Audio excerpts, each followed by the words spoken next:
Hi, beautiful people. Welcome to Quickly Fresh. Today, I'll be preparing the most perfect Nigerian tomato stew.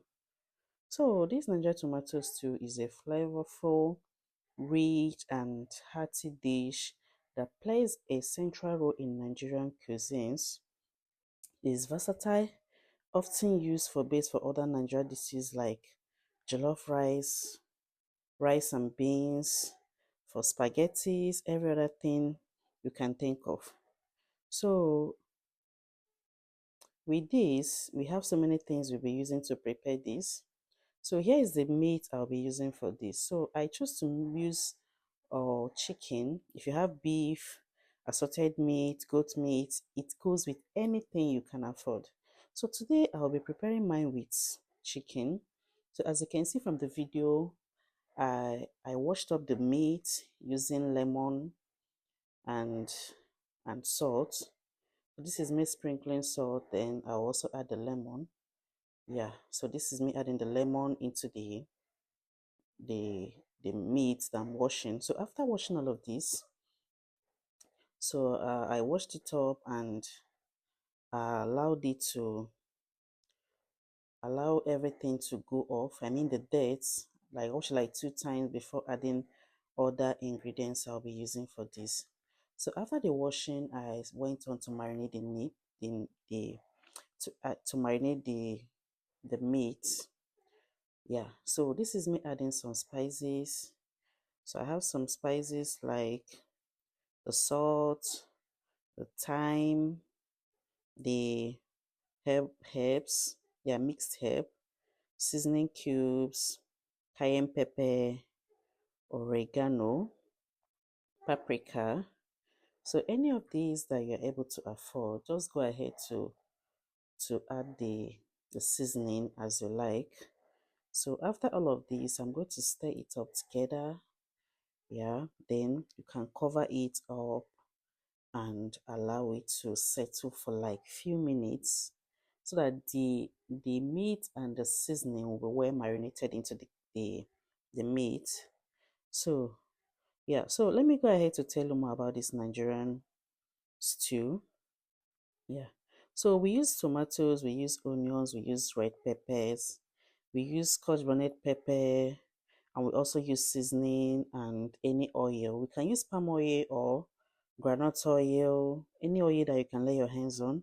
So these ripe tomatoes form the base for the stew, providing a very rich flavor. We have the onions, which is sorted into golden brown. This brings sweetness and depth to the dish. Then we also have the bell peppers. Now, this peppers is often used to sweeten and add a little bit depth to flavor. So if you have your bell peppers, anything you can lay your hands on, just go ahead to use it in preparing this Nigerian dish. So we also use scotch bonnet peppers to habaneros. So this also adds spice to heat up the stew. So we have seasoning like the seasoning cubes like curry thyme, which I've, as you can see, I'm adding them up here. Yeah. So this Nigerian stew has different ways of preparing it. You can, it depends on the method that you want to use. So whichever one that you feel is very safe, you feel very okay with, just go ahead to prepare it. Some just add up everything, some also do frying method. But any one that works for you, some people are allergic to fries, some people just need to eat boiled things, maybe because of one reason or the other. Then, if you are a vegetarian, please skip the meat. So, you can use a variety of vegetables such as carrots, mushrooms for texture and flavor. So, whichever one that works for you, just go ahead to do it. So, back to the food. This after seasoning the meat and allowed it to settle for like 30 minutes. I put them on fire. I added seasoning cube and salt. I think I didn't add it up the other side. Then I covered it up and then allow it to cook. So this is me cooking the meat. Yeah. So as I'm preparing this, as I'm cooking this meat, I've not added my blended onions, garlic, and ginger. So this is me adding them up into the blender. I added some water, cover the top. Yeah. So I went on to blend it all together. Yeah. So this is me blending the peppers. I mean the ginger, the onions, and yeah, ginger, onions, and garlic. So after all this blending, I'm still going to add it into the meat. So this is me adding it into the meat. This kombu actually adds flavor. Remember, ginger is a very nice herbs. So always don't forget to add your ginger, garlic into your stew stroke meat. So me, I added it all to make this meat spicy, just to spice up the meat to make it come out very, very nice. Yeah. So as you can see, the meat is almost done. So at this point, I'm just going to cover it up, then allow it to cook for some time, then it's ready. So now for the stew, I went on to prep other things I'll be needing. So I have the bell peppers here, like I've mentioned earlier. You can use the bell peppers in preparing the stew. Yeah. So what does this bell pepper do to the stew? Yeah, these bell peppers, we usually use it to add some sweetness and a little depth to the flavor profile. I remember the bell peppers contains a lot of vitamins. So you're infusing in vitamins into your stew. Yeah. So I have some bell peppers and sweet peppers here. As you can see, I am removing the seeds from the bell peppers and also the sweet peppers. But most of the time when you blend it together with the seeds, it tends to give it this will I say bitter taste. So in order to also reduce the spiciness of the peppers, we just remove the seeds. Yeah. So after removing all of this, I'm going to prep the peppers the way I want to use it for the stew. So after all of this, some people can go ahead to blend it up and it's ready for the stew, while others might want to like a kind of put it in their oven or air fryer to kind of roast it. So whichever method you want to use. For me, I think I'm just going to cook it down with some oil. Yeah. So these are the peppers, like I said earlier, is ready. So I added some sunflower oil into the pot. Yeah. So this is me checking on the meat. So this is about after like 10 minutes, I checked on the meat and I noticed that at this point the meat is done. So I went on to cook the bell peppers like I said earlier. I added oil, then I covered it up to cook for like few minutes. Yeah. So after a few minutes, this is me frying the stew. The stew is almost properly. Yeah. This is just the first process. I added oil, I added onions, I added this the first tomatoes, which is the tin tomatoes, like puree. I fried it up first. Now before adding the fresh peppers, the fresh tomatoes. So now at this point, you just need to fry it up because most of the tomatoes tend to be sour. So if you're able to fry it very well, you'll get a very good taste of it.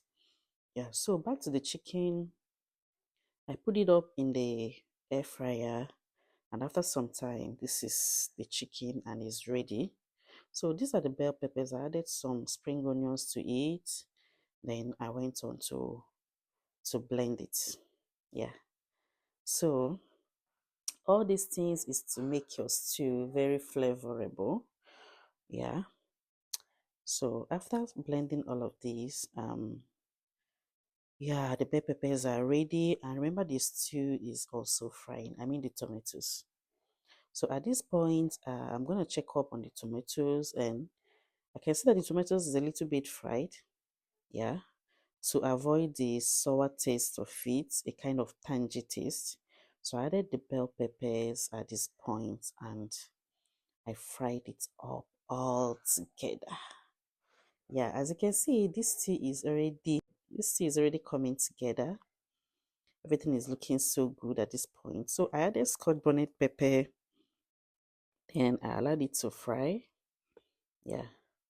So after all of this, you can add your other seasoning as you wish if you feel this stew is fried enough. So as you're frying, just make sure you dip your hands or you have a little bit taste of it to see if it's no longer tangy. Yeah. So look at it. As you can see, I fried everything down a little bit. Yes, I mean the bell peppers and everything that I blended all together so that it wouldn't have this sour taste. Yeah. So this is me after some time. I went to check on the tomatoes that I'm frying. At this point, everything is almost ready. So I went on to add some salt. Then at this point, if you haven't added if you're not using meat, you can go ahead to add your thyme, your cayenne pepper, your seasoning cubes, like I'm adding mine now. So this is a big stew, so the seasoning cubes are a little bit big. So I added the stock from the meat. Yeah. So this is it. You seen that the stew is coming together. Now I added the chicken. This already cooked and air fried chicken. Yeah, and everything seems almost ready at this point. Yeah, so you're gonna cover it up for some time, allow it to come to a boil, then you stir it up all together. Now look at the color of this stew. Look at how catchy it's looking. So this stew can be paired with anything. Some use it for their pasta, you can use it for your rice, you can use it for your spaghetti. I mean, macaroni, all the pastas, anything. You can use it for yam. Just feel free to use it for anything that is pleasant to you. Some also use it to pair for their swallow. They pair it with okra, begiri, whatsoever to eat their swallow. So at this point, the stew is ready. This is me dishing it out. I paired mine with rice. So tell me if you'll be trying this out. Thank you.